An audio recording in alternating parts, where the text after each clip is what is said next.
Çox dadlı, yumuşaq pirajkili hazırlamaq istəyirsinizsə, onda bu videonu yaddaşa verməyi unutmayın. Xəmir üçün əvvəlcə şəkər tozu, duz, maya və 1 xörək qaşığı unu qarışdırıb 10 dəqiqə mayalandırdım. Aparat tam qabarandan sonra xəmir üçün lazım olan digər ərzaqları əlavə edib, yumuşaq ələ yapışmayan xəmir yoğurdum. Xəmirin üzərini örtüb 1 saat mayalanmağı üçün gözlətdim. Bu vaxt isə içliyi hazırladım.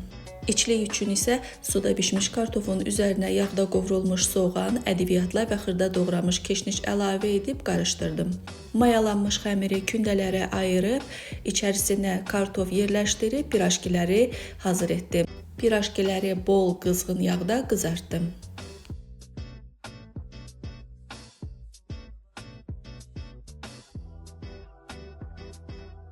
Olduqca dadlıdır, mütləq hazırlayıb dadını sınayın. Hazırlayan hər kəsə nuş olsun.